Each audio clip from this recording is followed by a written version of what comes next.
आमच्या निरगुडे गावामध्ये अतिशय निंदनीय आणि खेदजनक अशी भयानक अशी गोष्ट आज घडली। बेजवाट या ठिकाणी डॉलर नावाचा जो दारूचा व्यवसाय चालू आहे, या धंद्यावरती या अगोदरही बऱ्याच वेळा मारामारीच्या घटना घडलेल्या आहेत। रात्री अपरात्री 10 वाजता, 11 वाजता, 12 वाजता, 1-1 वाजेपर्यंत त्या ठिकाणी भांडणं झालेली आहेत। मात्र आजची जी घटना घडली ही अतिशय जबरदस्त घटना आहे। आमच्या गावातील एक नागरिक जो होमगार्डमध्ये काम करतो, विकास रोकडे, आणि त्याच्याबरोबर एक त्याचा सहकारी भाचा, हे दोघेही त्या ठिकाणी दारू पिण्यासाठी गेले असतील किंवा काही कारणास्तव त्या ठिकाणी गेले असतील। त्या ठिकाणी त्यांची भांडणं झाली। त्यांचे जे काही कर्मचारी होते त्या धंद्यावरचे, त्या कर्मचाऱ्यांनी अतिशय त्यांना अमानुष अशी मारहाण केली। आज परिस्थिती आता त्यांची अशा पद्धतीची आहे की त्यांचा या ठिकाणी या घटनेमध्ये जीव जाऊ शकतो। आणि अशा अनेक घटना आमच्या गावात या अगोदरही झालेल्या आहेत। आम्ही वारंवार या संदर्भात आवाज उठवलेला आहे। याच्या अगोदर आमच्या महिलांनी देखील बरेचसे मोर्चे काढलेले आहेत। अनधिकृत पण धंदे आमच्या गावामध्ये चालू होते, मात्र या संदर्भात कोणत्याही प्रकारचं प्रशासनाकडून सहकार्य होत नव्हतं। गावातील काही पुढाऱ्यांच्या माध्यमातून देखील या गोष्टीमध्ये सहकार्य होत नव्हतं। म्हणजे सर्वसामान्य नागरिक एका बाजूला आणि पुढारी एका बाजूला अशा पद्धतीची परिस्थिती होती। आणि त्याचाच परिणाम म्हणून आज आमच्या गावातील एका ग्रामस्थाला जवळपास आज जीव जाण्याची त्याची वेळ आलेली आहे। आणि ह्या अशा संदर्भातल्या घटना यापुढं घडल्या नाही पाहिजे, या दृष्टिकोनातून ही जी सगळी आज मुलं आलेली आहेत यांची ही सगळी कळकळ चालू आहे। मागच्याही वेळेस आता तुम्हालाही माहिती आहे की ज्या काही अनधिकृत घटना होत्या, त्या अनधिकृत जे धंदे चाललेले होते त्या संदर्भातल्या घटना पुढे आलेल्या आहेत। आमची विनंती हीच आहे की ग्रामस्थांची हीच मागणी आहे। आमच्या गावामध्ये हा दारूचे धंदे बंद करण्यासाठी या अगोदर बऱ्याच वेळा उठाव झाले, ग्रामसभा घेण्याचा विषय झाला, मात्र आमच्या गावामध्ये इतकी दहशत आणि इतकी दादागिरी आहे की आमच्या गावात 2 वर्ष झाली या संदर्भात ग्रामसभा देखील लागली जात नाही। आम्ही वारंवार ग्रामपंचायतमध्ये या संदर्भात अर्ज केलेले आहेत की गावामध्ये कोणत्याही प्रकारचा अधिकृत अनधिकृत धंदा झाला नाही पाहिजे।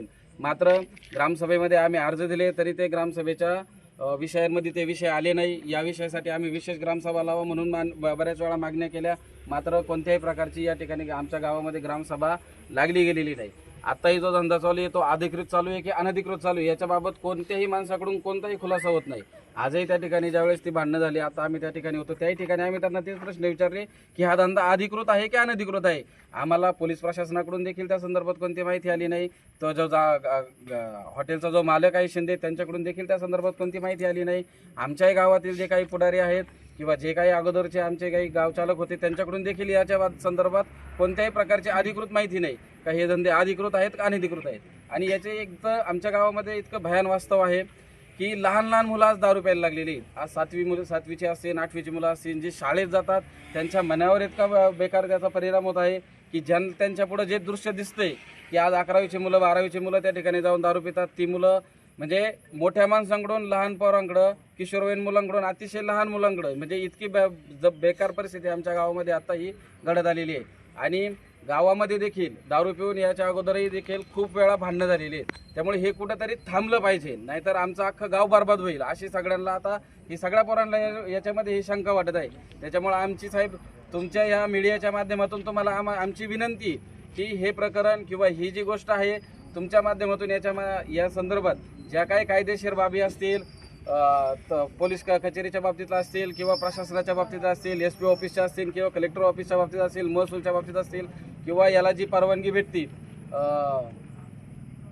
एक्साइज डिपार्टमेंटवाले असतील, यांच्यापर्यंत ह्या सगळ्या गोष्टी गेल्या पाहिजे आणि आमच्या गावातले सगळ्या प्रकारचे सगळे धंदे बंद झाले पाहिजे, तरच आमचं गाव टिकेल आणि गाव पुढं आमचं या संदर्भात जाईल। तुमच्या गावाचा दर्जाचं तीर्थक्षेत्र म्हणून तुमच्या गावाची नोंद आहे। हो। आणि मग तुमच्या गावात दारूचे धंदे किती चालू आहेत? आमचा हाच प्रश्न आहे साहेब। आम्हाला जवळपास 10 ते 12 वर्ष झालेली आहेत। महाराष्ट्र शासनाचा क तीर्थवर्ग क्षेत्र दर्जा मिळालेला आहे। त्या संदर्भातून आमच्या गावात विविध विकास कामं देखील चालू आहेत। आम्ही एका बाजूला गाव कुठेतरी प्रगतीपथावर आणण्याचा प्रयत्न करत आहोत, गावाचं नावलौकिक वाढण याच्यासाठी आम्ही कुठेतरी प्रयत्न करत आहोत। आणि आता ह्या ज्या घटना घडत आहेत ह्या घटनेमुळं गावाचंही नाव जात आहे आणि गावाचा स्तर देखील या गोष्टीमुळे ऑटोमॅटिकली तो खालावत चाललेला हा आहे. धंदा जर अधिकृत असेल तर तुमच्या गावची परवानगी घेतल्याशिवाय त्यांनी धंदा आम्ही चालू ज्यावेळेस करू ग्रामसभेमध्ये याच्या संदर्भात प्रश्न विचारले त्यावेळेस ग्रामसभेत अशी उत्तरं आली तत्कालीन सरपंचांकडून का कोणत्याही प्रकारची या दारूच्या धंद्यासाठी परवानगी देण्यात आलेली नाही. आम्ही त्यांना प्रतिप्रश्न हे सुद्धा केले, मग जर परवानगी देण्यात आली नाही तर तुम्ही ते थांबवण्यासाठी काय प्रयत्न केले, ते त्यांनी आम्हाला उत्तर ओढवडीची दिली. ते काय आहे ते आपण ग्रामसभेत बघू. याच्यामध्ये पोलीस पाटील हा शासन आणि ग्रामस्थ यातला दुवा असतो. हा. त्यांची याच्यासाठी काय प्रयत्न झालेत का? आता हे त्यांनाच माहिती आहे. आम्ही पोलीस पाटलांना देखील या संदर्भात वारंवार सगळ्या गोष्टी माहिती आहेत. त्यांना देखील या संदर्भात आम्ही सूचना पण मांडलेल्या होत्या. त्यांना आम्ही विनंती देखील केलेली होती, परंतु आता त्यांनी काय कार्यवाही केली ती आम्हाला आमच्यापर्यंत माहिती नाही. मला एक सांगा, तुमच्या गावात शेवटची ग्रामसभा कधी झाली होती? शेवटची ग्रामसभा साहेब 26 जानेवारीला झाली, परंतु ती 26 जानेवारीची ग्रामसभा कोरोनाभावे अपूर्ण राहिली आणि त्याच्यानंतर 2-4 तहकूब दिवसामध्ये ग्रामसभा घेतली नाही का पुन्हा? तहकूब ग्रामसभा घेतली. पण साहेब पद्धत अशी आहे, आम्ही 15 ऑगस्ट 2025च्या ग्रामसभेमध्ये ह्या संदर्भातला विषय यावा म्हणून त्याच्या अगोदरच आम्ही 1 ऑगस्ट ते 5 ऑगस्टच्या दरम्यान सगळ्या गावातील ग्रामस्थांनी म्हणजे जवळपास 100 ते 150 ग्रामस्थांनी ग्रामपंचायतमध्ये अर्ज केले की दारूबंदीचा विषय आपल्याला ग्रामसभेमध्ये घ्यायचा आहे, तर तो तुम्ही ग्रामसभेच्या विषयाच्या पटलावरती तो विषय घ्या. ज्यावेळी ग्रामसभेचा प्रत्यक्षात हे झाली, ग्रामसभा लावली गेली, तर त्या विषयांमध्ये दारूबंदीचा हा विषय घेतला नाही. ठीक आहे, ऐन वेळेच्या विषयामध्ये ते ऐन येऊ वेळेच्या शकतो ना? विषयामध्ये देखील त्यांनी तो घेतला नाही. त्यांनी सभा तहकूब केली, हातवरती केले आणि ते निघून गेले. सभा कोणाचा दबाव एवढा ग्रामस्थांवर, म्हणजे कोण असं? आता तत्कालीन आता सरपंचांचाच दबाव आहे सगळा साहेब, किंवा जे सरपंचांबरोबर बाकीची सगळी जी माणसं आहेत त्या सगळ्यांचा याच्यावर दबाव आहे. कारण या संदर्भात कोणतीही माहिती पुढे येत नाही. ज्यावेळी मे महिन्यामध्ये हा डॉलर नावाचा व्यवसाय ज्यावेळेस सुरुवात होत होता त्यावेळेसच आम्ही सगळेजण मंडळींनी त्यावेळेस ग्रामपंचायतमध्ये अर्ज केले होते का आतापर्यंत अनधिकृत धंदे चालू होते, या संदर्भात देखील उठाव झाले. आमच्या सरपंचांनी दिलीप शेठ शिंदेंनी जवळपास 2 वर्षापूर्वी एक बाईट दिली होती गावामध्ये, ज्यावेळेस हांडा मोर्चा निघाला होता, सगळ्या महिला आल्या होत्या आणि चौकात त्यांनी सांगितलं होतं की आम्ही कोणत्याही प्रकारचा गावामध्ये धंदा चालू देणार नाही. मात्र त्यानंतरही 1-2 महिने फक्त गावामध्ये धंदे बंद झाले आणि त्याच्यानंतर पुन्हा सगळे धंदे चालू झाले. आता ही मारहाण झाली त्यावेळेस बार मालक पण होते. बार मालक त्या ठिकाणी उपस्थित नव्हते, ती बाकी सगळे तिथं ती माणसं होती, त्यांची कर्मचारी होते त्यांचे. किती वाजता ही घटना झाली नेमकी? 7:30-8ला. आज 8:30 वाजता. आज संध्याकाळी. मारहाण झालेली व्यक्तीची कंडिशन कशी आहे आता? क्रिटिकल कंडिशन आहे, भयानक. त्याला म्हणजे जवळपास 1 तास मारत होतो.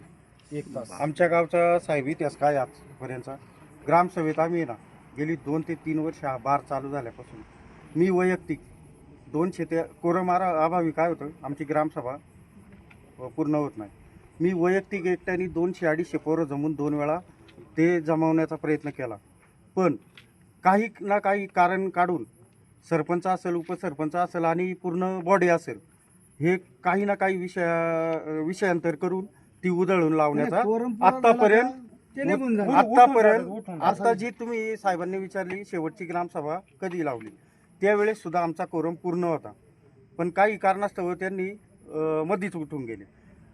त्यावेळेस उठून गेले गदारोळ त्यांनी स्वतःहून केला. त्याची शूटिंग पण आमच्याजवळ आहे.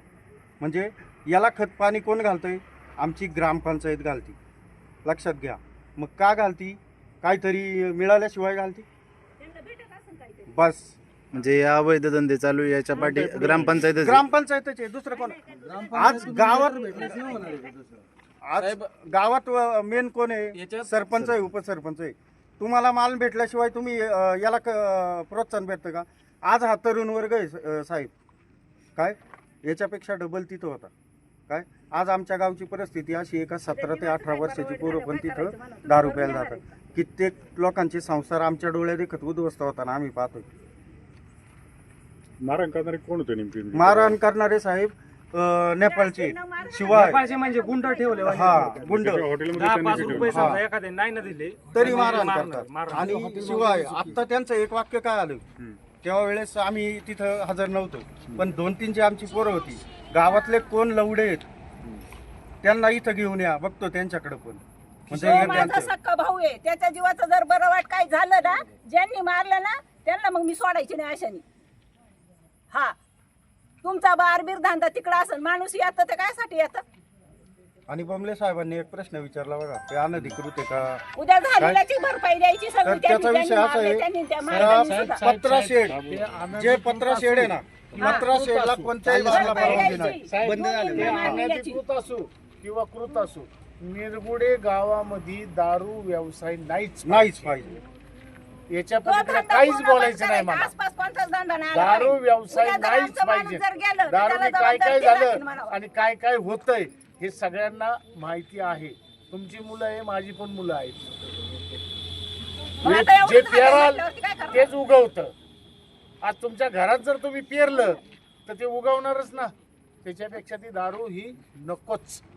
बस याच्या पलीकडे मला काही बोलायचं नाही. दारू हा विषय नाहीच पाहिजे. उद्या जर कमी सरत झालं एवढं मारले पर जर जीव गेला तर काय करतील म्हणावं.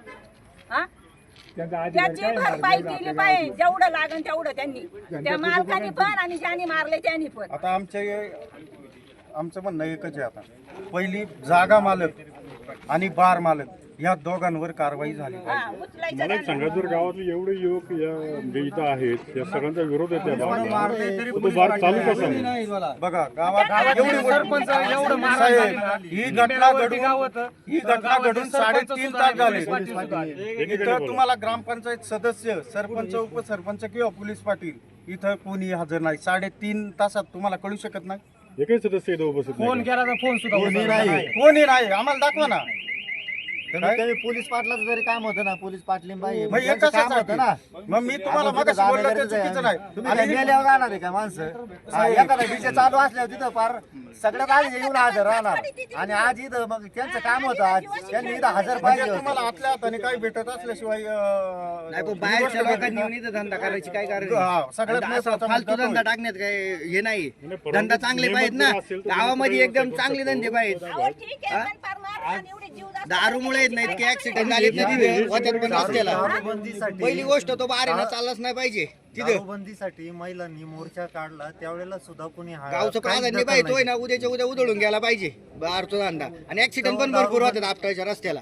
दारू ही दारू पिऊन गाड्या चालली ते. माझं काय म्हणणं आहे, आज माझा भाऊ आहे, साहेब, माझं पोर आज आहे. ही पोरं गेली त्यांच्या नसती, दोघं जीवाशी तिघं माणसं जण. खेळल्यात. दोघं तिघ जण गेले नसते तर त्यांचा जीव गेला तर असता, साहेब. त्यांनी ठेवलं असतं का? अजून आणि 15-20 मिनिटं गेले नसते. छातीवर बसून दगडाने मारलं तिथं असतं. आहे का इथं कोणी प्रत्यक्षदर्शी जे भांडण सोडवलं गेलं तिथे आहे का हे कोणी? काय असं नाही. हे काय काय सत्य आहे? परिस्थिती होती सांगा बरं. पार त्याच्या छातीवर बसलेले आणि वरून फटके मारत होते. किती जण बसले कशाने होते? मारत होते? 2-3 विटकार डोक्यात टाकली, परत टाक्या मारल्या. हे बघा, हाय बघा. हे काय हा, त्यांच्या रक्त पण लागलंय बरं. काय झालं नेमकं? काय झालं? काहीच नाही झालं. तिथं दोन एकाच्या डोक्यात दगड लागलाय. चार होते, बघितले नाही काय गडबडमध्ये आतमधून एक बाचाबाची झाली. काही विषय नव्हता. बाहेर आलो आम्ही, शेटरपाशी आलो. शेटरपाशी काय किस्सा झाला, तो एक जण नेपाळी आतमधूनच दांडका पाठीमागा हातात घेऊन आलता. ते मारायच्या तयारीत म्हणजे आधीपासूनच होते, ते तयारीतच होते. फक्त ते चान्स बघत होते. तिथं झालं आणि तिथं डायरेक्ट मारायला सुरुवात केली. एकाला मारलं आधी, म्हणजे जो आदित्य म्हणून आहे त्याला मारलं. त्याला बी साईडला घेऊन गेलो. साईडला घेऊन परत आम्ही जास्त वर तो जो मारत होता ना विकास रोकडे, तर ते पूर्ण असे उलट पडलेले, रक्त बंबाळ अख्खं असं डोक्यातून रक्त गळत होतं. त्यांना उचलून सरळ केला मी. असे धार लागलेली, एवढा मारलेला तिथं अशा फरशा पडलेल्या आहेत, अख्खं रक्त लागलेलं आहे. कशाने दगडी त्यांनी मारलं? कशाने मारलं? दांडगी होती, फरशी बिरशी दगडी बिगडी, म्हणजे डोक्यात फरशी- बिअरच्या बाटल्या होत्या डोक्यात. फोटो आहे ते बघा, फोटो बघा. फोटो दाखव. किती दिवसात बार बंद होऊ शकतो? किती दिवसात बार बंद होऊ शकतो? नाही, या प्रश्न पहिले विचारला पाहिजे ना. किती ह्याला दिवसात असं होऊ मारलं, शकतो? याच्यासोबत नाही, ते पळवाट आहे दुसरा तिथे शासनाला. भयानकच आहे. पळवाट आहेत का नाही? आता फक्त लाईव्ह बातम्या येतील. 2 दिवसाचं चालेल. हा, 2 दिवसाचं चालेल ना. ठीक आहे, तुमचं युवकांचं काय म्हणणं असेल ना, ते सगळं आता बोला, आम्ही सगळं याच दाखवणार. ताकदीने उद्या आम्ही सगळे आमच्या बार आहे ना, किती दिवसात बंद होऊ शकतो? डायरेक्ट रस्ता बंद होणार. हा, एसटी आपण किती दिवसात जाणार बंद? नाही. उद्या नाही आम्ही तर ते तेवढ्या पुरतं तात्पुरतं करणार. लगेच ते गावात उधळून सगळे लगेच तरुण हा. वर्ग आहे ना, आम्ही रस्त्यावर काहीतरी ऍक्शन करणार. पाहिजे ना. आणि आम्ही स्वतः मामा आहे, मी बघा काय करायचं, बार चालू ठेवायचा काय किंवा नाही व्हायचा, गाव तर राहील बाजूला. एसटी पण वरती जाणार नाही, एक पण बार बंद नाही झाला आमच्या गावातल्या तर डायरेक्ट रस्ता बंद होणार. पोलीस पाटलांनी सुद्धा काही याची दखल नाही घेतली. शिवाय घाटावर चक्का जाम होणार तसं नाही direct. बंद झालं पाहिजे. बार वर मावळापर्यंत एक पण गाडी नाही येणार आणि वरून पण येणार शेड नाही सहित गाडी. सगळं उद्ध्वस्त झालं पाहिजे. मामा तर माझं आहे, ते काय झालं तर आम्ही बघू काय करायचे, पण गावानी पण तेवढं प्राधान्य जास्त घेतलं पाहिजे. नाही तर बार चालू राहील नाही राहील, आमच्या माणसाला काय झालं तर ते व्यक्ती बाहेर दिसल्या नाही पाहिजे. शासनाने कडक कारवाई केली पाहिजे चांगली. हा राहिलंच नाही पाहिजे.